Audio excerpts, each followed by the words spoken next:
This week, we're talking about alcohol. The Satisfied AF podcast is the place to learn how to create a life and career that's wildly delicious. Want a steamier sex life? We've got you. Want a more satisfying career? We'll cover that too. And you can be sure we'll spend lots of time talking about how to build connected, fun relationships that can handle life's ups and downs. No matter what goals you're working on, this show will help you create a one-of-a-kind life that's just right for you. Join me, life and career coach Corey Lynn, and each week I'll give you lots of practical tips, tools, and proven strategies to help you create all the satisfaction your heart desires. Hello, hello, hello. Happy Wednesday. I am feeling almost all the way better, and it's so exciting. I was sick for so long, y'all. It's been almost a month since I first started feeling bad, and it's been a wild ride, and I'm just feeling so grateful to be feeling even most of the way better. I can breathe through my nose. That's super exciting. I can talk. There was a period of time where I could only talk for a little bit and then my voice would start to hurt. Maybe you've had that happen before with a sore throat. And I'm just really grateful for feeling well. And I'm trying to really hold on to that because something I've noticed is that right after being sick, I'm so grateful to be able to breathe through my nose. I'm so grateful just to feel normal.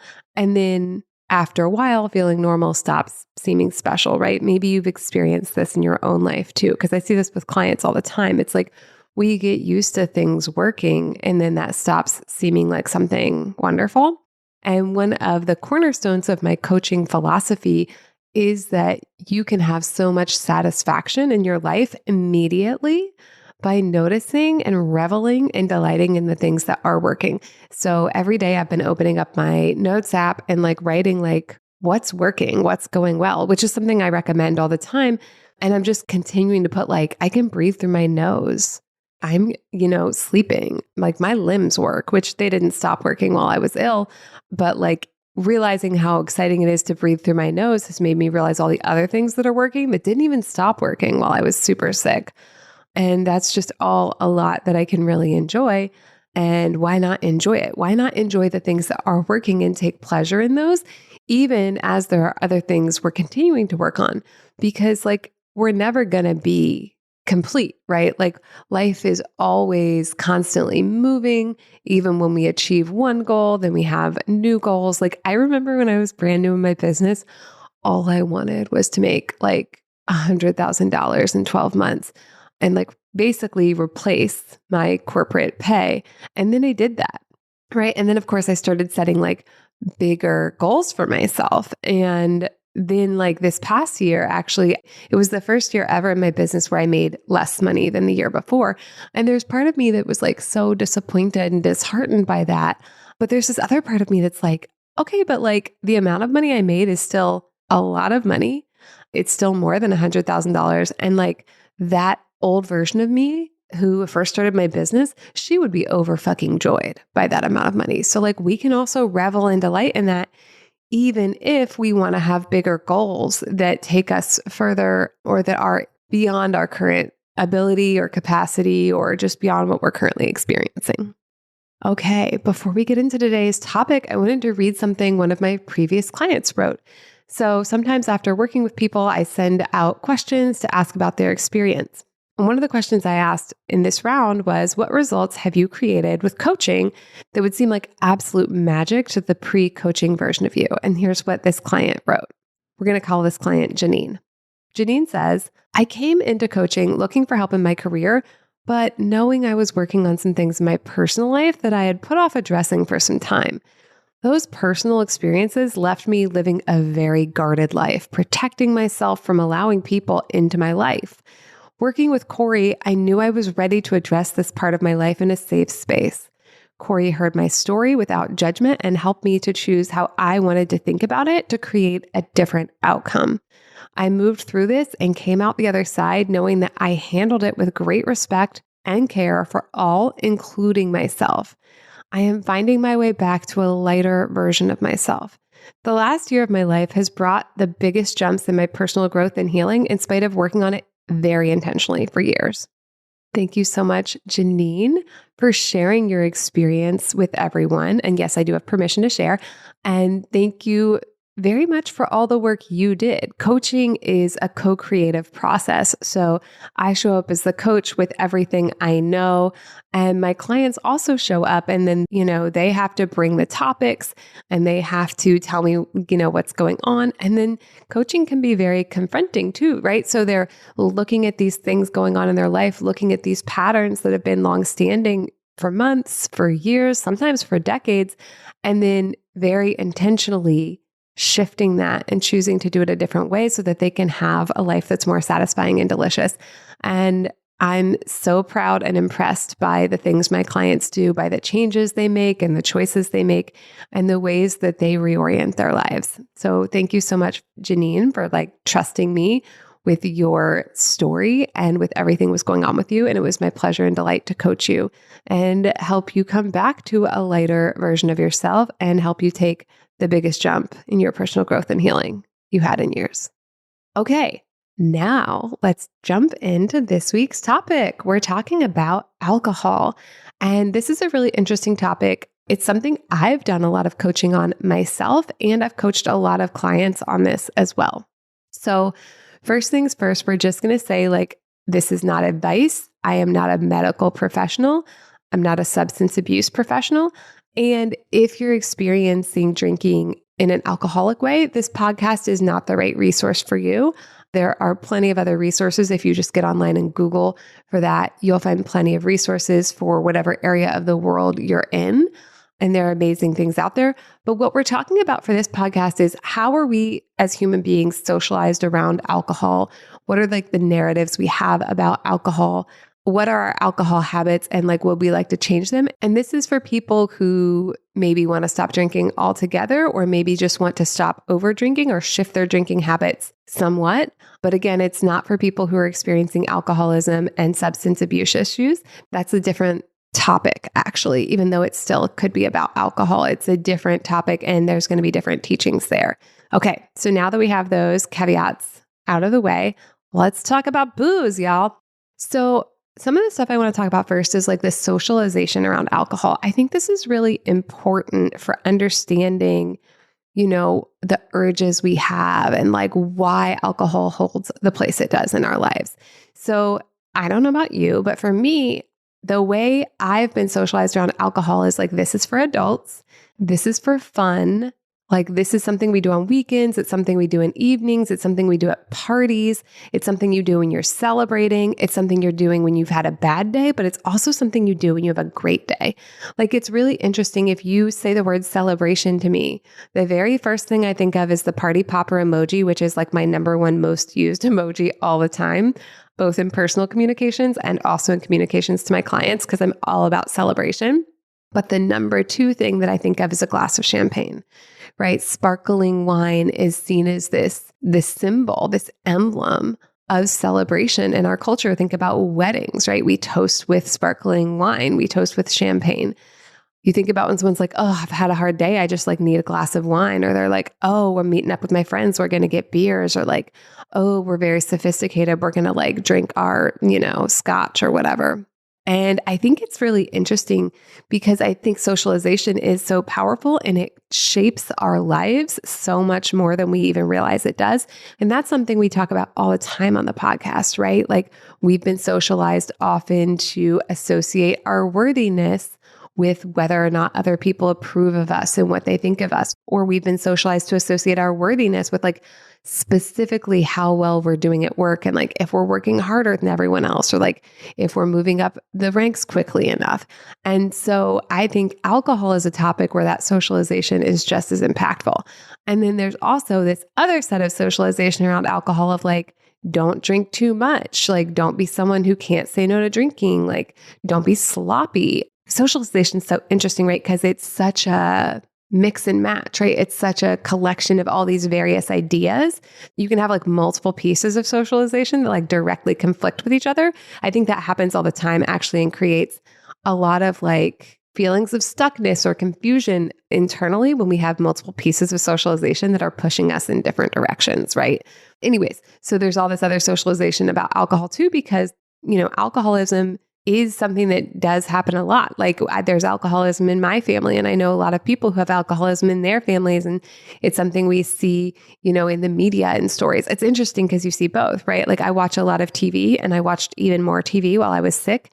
And it was interesting to see on the shows, like some of the shows, like the drinking of alcohol is very common. Like everyone always has a drink in their hand. And then there are other shows where like there's no alcohol. And I thought that was really interesting.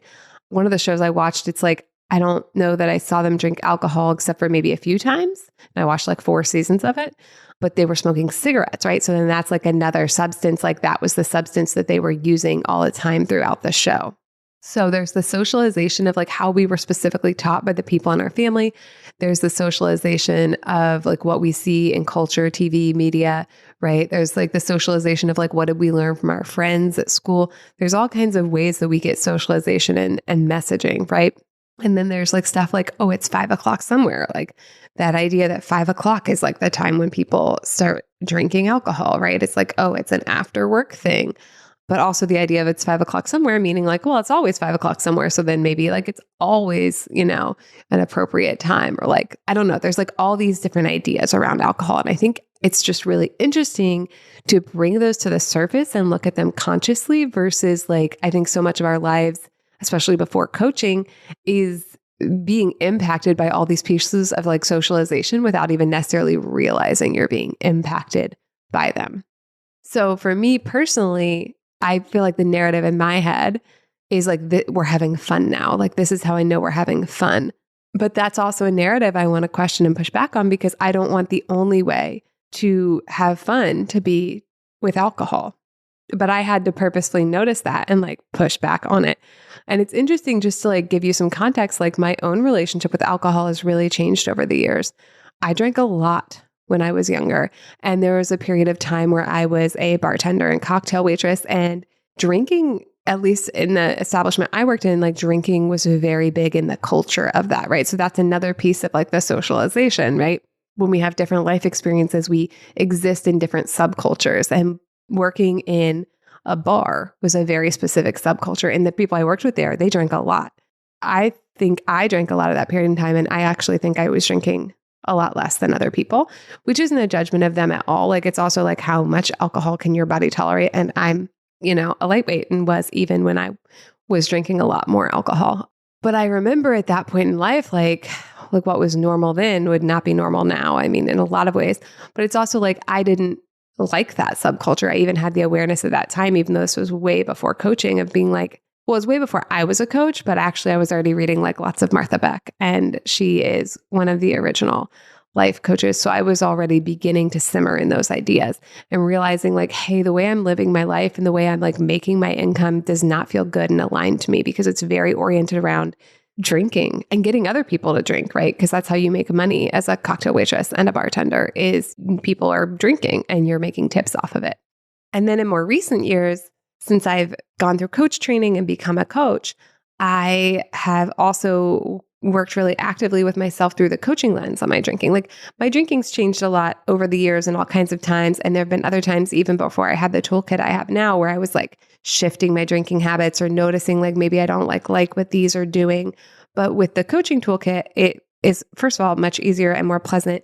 And I was able to kind of make like much more progress in switching how I was doing that. And this is something, again, I've coached lots of clients on, right? So I want to talk about like, if you are drinking more than you would like to be, like you can shift that habit. And if you would rather just become a person who doesn't drink, that's also possible. But like I talk to a lot of people who don't want to quit drinking. They just want to drink less. And I do think that that is a possibility, at least for some people. And maybe there's some people it's not, right? But again, this is for, casual drinkers, not for people who are experiencing alcoholism.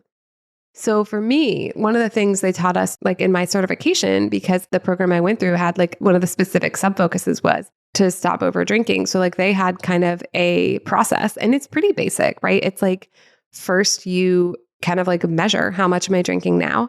And then instead of like setting unrealistic goals for yourself, you kind of make a plan. And the way I did that was like I titrated down, right? And to titrate is kind of like just making really small shifts, consistently over time, you can make a pretty big jump, but you don't make the jump right away. So this is basically too small to fail, which is what I teach about like how to build a habit, how to maintain a habit, how to do anything in your life that you're not always doing is the idea of too small to fail. You start with a shift that's so small, it's more doable than not doing it, right?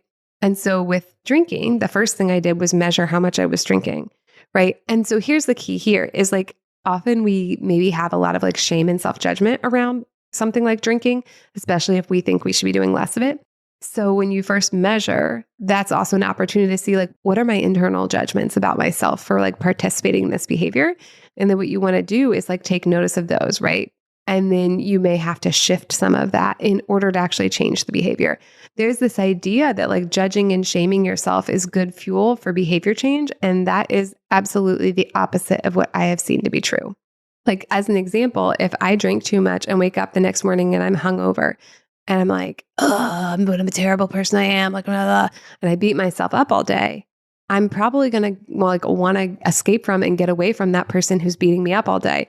And how do we escape from and get away from things? Well, have a glass of wine, right? So in that way, the judgment and the shame can actually drive you right back into the behavior you're trying to shift.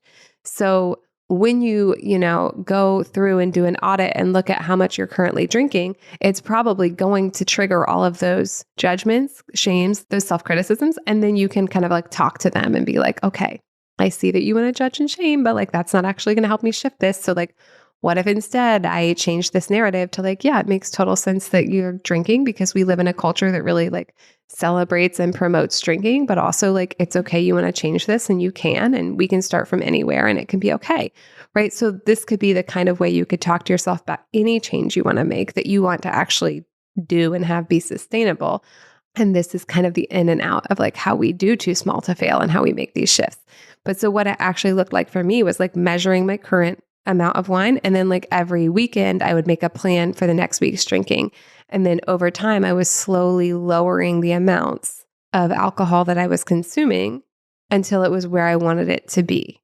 I've also done things like not drink for 30 days, not drink for 45 days, not drink for 90 days. And those have actually always been really interesting.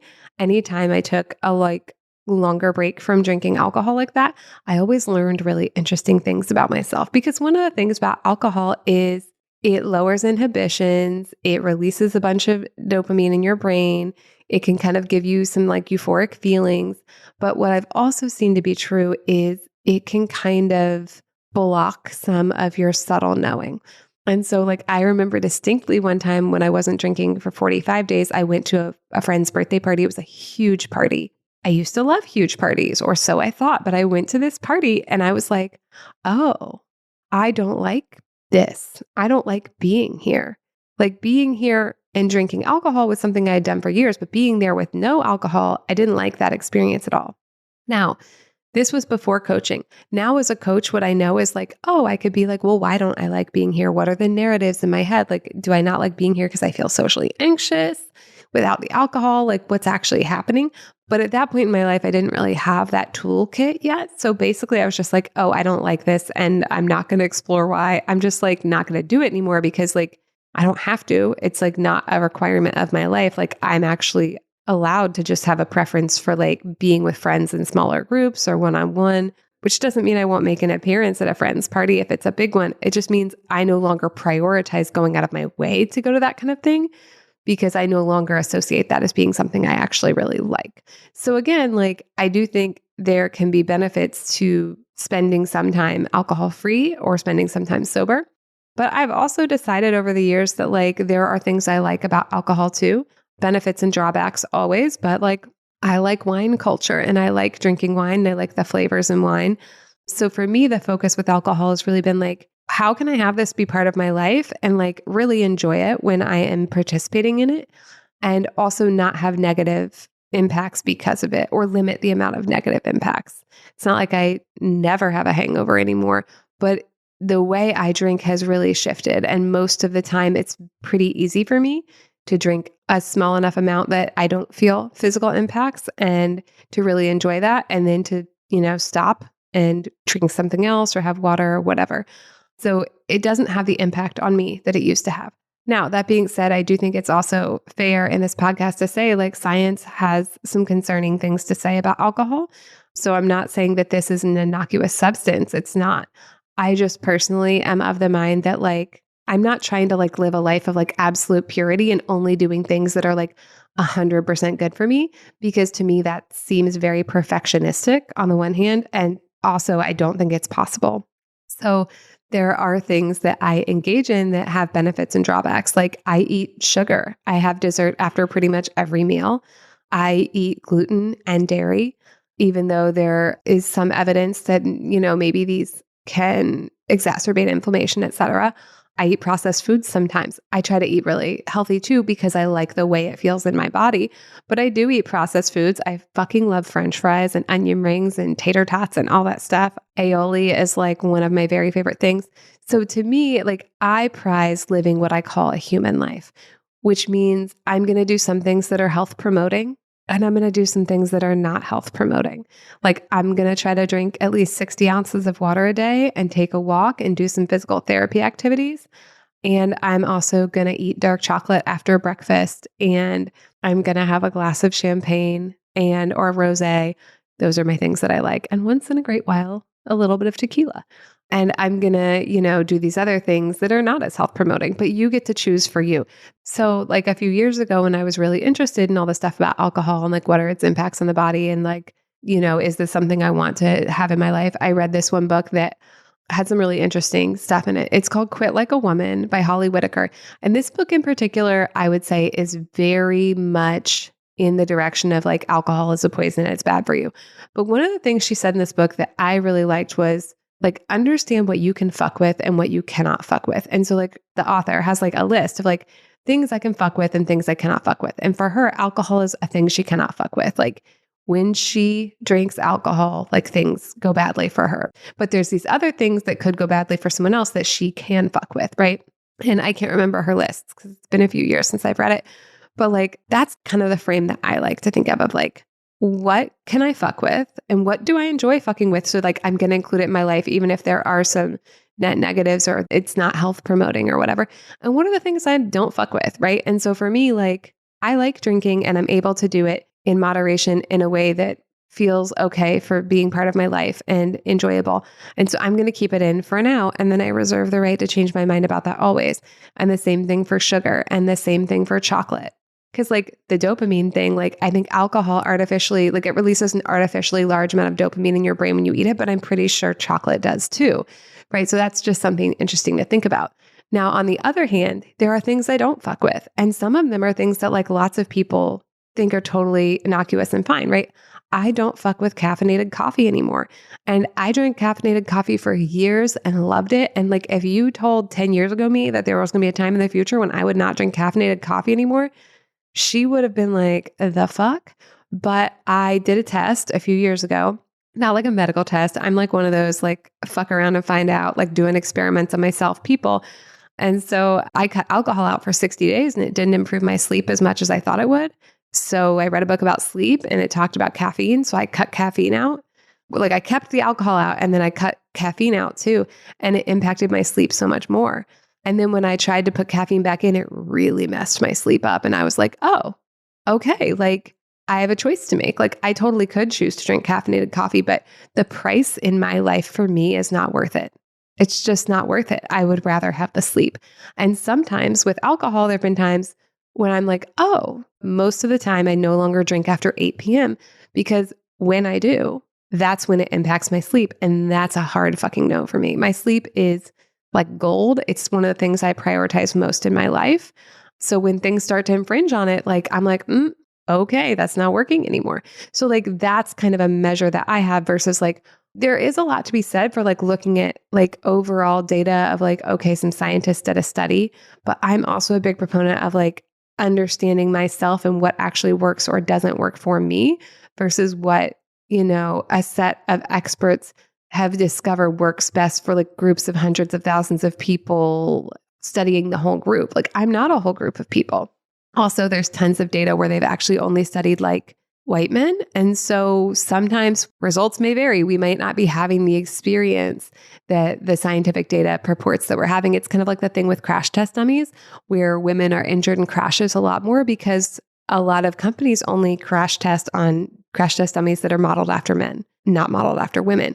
I think science is like really beneficial, but you always do have to be careful about like, what is the science that was actually done there? Okay, this is like a long episode, y'all. So I think what I want to also talk about is like, so what if you want to change your drinking habits? One way you can do that is the method I talked about before, where you do an audit, you see where you are now, and then you kind of shift, you like downshift. There's other ways you could do it. Like one thing I did when I was changing my drinking was I did that measuring method, but then like on Saturdays, I would kind of not measure. I'd give myself permission of like, I'm not going to, count how many glasses, but I'm always going to have a glass of water in between every one. I experimented with like a lot of different methodologies, but what I have really seen to be true is you also have to work on your thoughts. You have to work on your internal narratives, because if you're judging and shaming yourself and that judgment and shame leads to drinking, and then you try to cut the drinking out, first of all, it doesn't usually work. It's usually too painful for people to cut the drinking out because the drinking is doing an important job, which is protecting you from your own judging and shaming. So usually you'll like judge and shame yourself for the drinking, but you'll hold on to it really tightly. Or what people also sometimes do is like they'll stop drinking, but they'll start eating like 3 bowls of ice cream, or they'll start like scrolling on their phone or like watching K-dramas until 1 a.m. If drinking is like kind of doing a job and you don't figure out what job it's doing and kind of work on that or like shift it around so the job doesn't need to be done, it can be really hard to get rid of the habit, right? Because it's like meeting a need, right? So it's kind of like, where are we starting? Is this just a habit? Is this just because like we've been socialized that like drinking's super fun, or like that like this is my treat because I worked all day? What is the drinking doing in our lives? And like, what do we need to change in our lives so that the drinking's job goes away? Or like, do we need to change how we talk to ourselves? Or is this just like, oh, I just like the taste and it's like easy to drink too much of it, so I just need to be a little bit more mindful? In order to shift your drinking, it helps to understand like how much you're doing and why you're doing it. And then you can kind of play with those drivers and see what needs to be changed.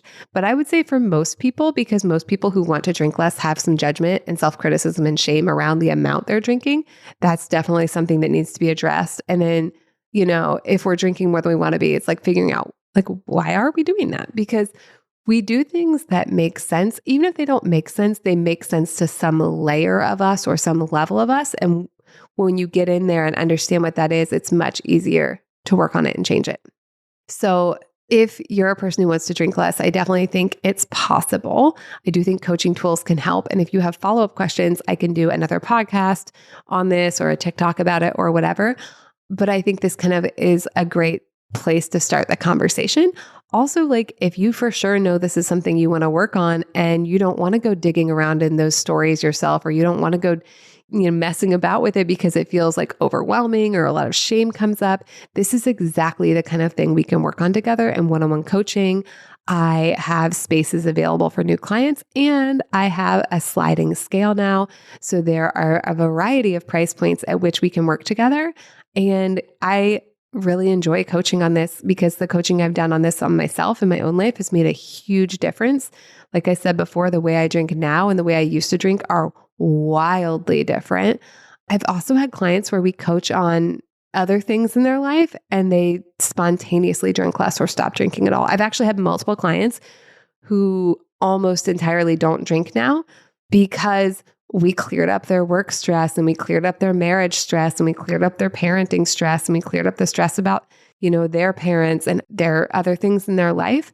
And so they were drinking alcohol as a way to like unwind or de-stress, but because coaching helped them do that, they don't have that need anymore. So these 2 clients in particular, I don't think we ever coached on drinking, and they just mostly don't anymore because it just doesn't seem interesting or appealing. Now, not everyone's like that. Like I've done a fuckload of coaching and I still drink and I really like it. And I'm not like, I don't have any plans at this moment, like I said before, to stop, but the way I drink has changed a ton. And I would say most of the time, almost all the time, I'm not over drinking. Now, occasionally I find a glass of wine I like and I maybe have more than I need to, but that used to be kind of the rule and now it's the exception. So both of these are possible. And if that's something you want to work on, I would love to work on it with you. And you can just go to corylyn.com/consult, I think is the link. You can just go to my website and click on the Work With Me tab and you can book time on my calendar and we can have a conversation about how we can work on this together. All right, that's what I have for y'all this week and I'll talk to you next week. Bye. Thank you for joining me for this week's episode of Satisfied AF. If you're ready to create a wildly delicious life and have way more fun than you ever thought possible, visit www.corylyn.com to see how I can help. See you next week.